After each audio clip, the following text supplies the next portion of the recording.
Hello, thank you for tuning into my channel. We're joining our pixel blocks into rows today, so if you want to see how to create a row like this, please stay tuned.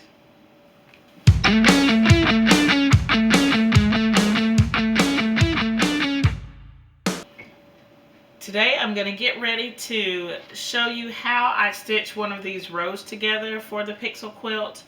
I'm working on now section 3. So let me see if I have my picture here. This is our inspiration picture that we're working with. And then this is my project guide, project sheet. And you can see that I have sections A and B done, the large sections. And now I'm working on section C. I've put together already 3 rows here. Again, it looks like nothing because all you're seeing is pixels. The more pixels we add, the more it'll start to look like the picture. And today, I'm going to put together the D row. The D row is right here. There are 12 blocks in each row, and I have them from left here to right here at the bottom. Normally, I would lay these out on my ironing board, but I didn't do that today. There are a few things that we need to consider when we're preparing this row. One thing that I'm going to look closely at is the seam allowances. I don't know how well you can see those, but they are opposing each row. They're going a different way. On the C row, the seam allowances are going to the right. Okay, this way they're going to the left. So here you can see that they're going to the right. They're going to the end of the row. The end of the row is over here. And so when I do my next row, I am going to turn the seam allowances to the beginning of the row. And then the other thing to think about is taking the paper off. There are a few places where I'm going to take the paper off as I go. So let's go ahead and get started. I have my machine here. Let me zoom in a little bit first, and then we'll see what we can do for it. I normally don't do a lot of zooming in when I sew, but I'm going to do it today just for a little bit. If you follow my channel, you know that I'm a slow sewist, so I'm not one for that. But I am going to be chain piecing this, and so I want to show you a little bit about that technique. I'm going to start with the first 2 blocks in the row. As a reminder, you do want to shorten your stitch length here. Even though I'm sewing or I'm stitching pieces that both have this paper backing, it really is not a big deal putting them together. Okay, so I'm just going to use my 1/4 inch foot here. And if you feel like you need to pull that thread at the back to get it to start, you absolutely can do that. Okay. And again, I'm a slow sewist, so I'm not gonna, this is just how fast I do it.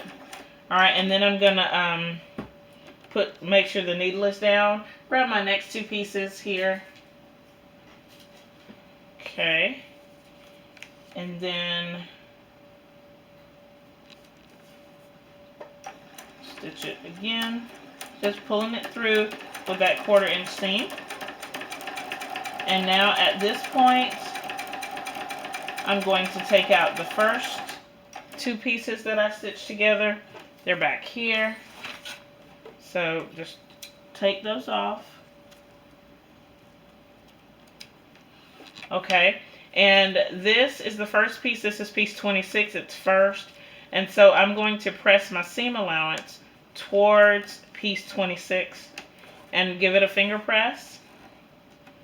Okay, and I'm also going to take this little bit of newspaper out that's in the seam allowance, and it gets rid of a teeny bit of bulk, but also when it's time to take it out of the bigger piece, I won't have to get into those crevices to get it out.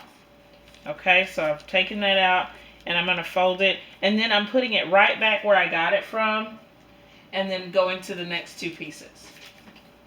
So this this process, it's not hard at all. I mean, once you've seen a person do chain piecing, you've seen anybody do chain piecing. But I just like to do it this way.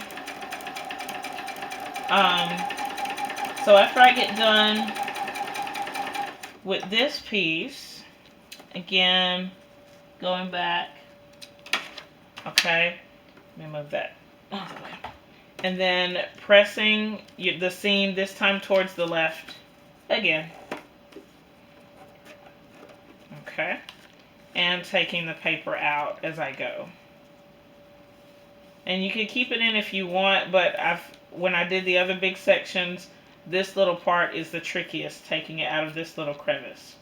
And you can see with my shorter seam allowance, this piece comes out no problem.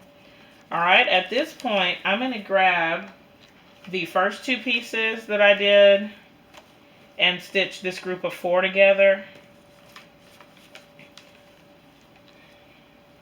because I like to see the row come together too. So I'm not doing 2, 2, 2 and then 4, 4 like that. So I'm doing 2 and then joining whatever I had, whatever can go together, just joining that.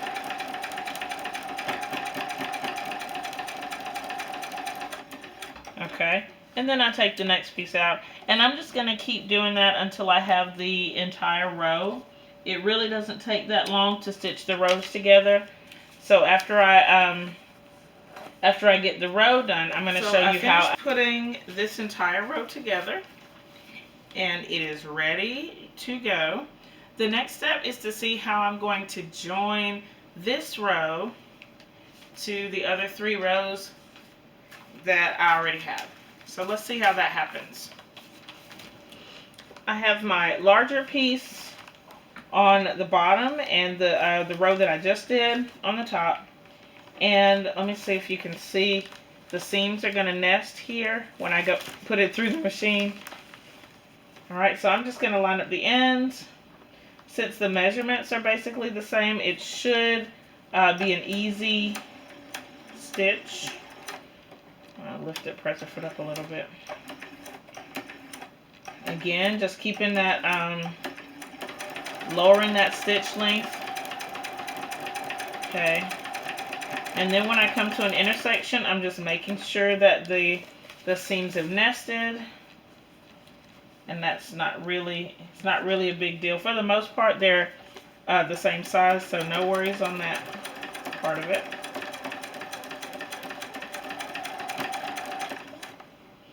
Okay, and if I need to stop and fix, I just do and just line it back up again. Okay. And I will finish stitching this, and then I'll show you what it looks like. So this row is finished. It's the bottom row, and I've added it to the other 3 rows. There are, I think, 10 or 11 more rows that need to be added for this section to be complete. There is one more thing that I need to show you, and that is, we talked about the vertical seam allowances, how they're opposing on each row, but I also had to think about each section. So the second section, the horizontal seams are pressed up. In this section, the horizontal seams are pressed down. So that when I put the whole thing together, these seams here will oppose and give us a nice flat quilt top. So I'm really excited. Again, this is just the top of it, so it still looks like nothing. Once we put all the rows together, then you'll kind of see that third section start to take shape. If you have any questions about this process, please remember to check the previous videos. And if you have questions, leave them in the comments below. Thumbs up this video series, share it with your friends. Thank you so much for watching, and I'll see you next time. Bye!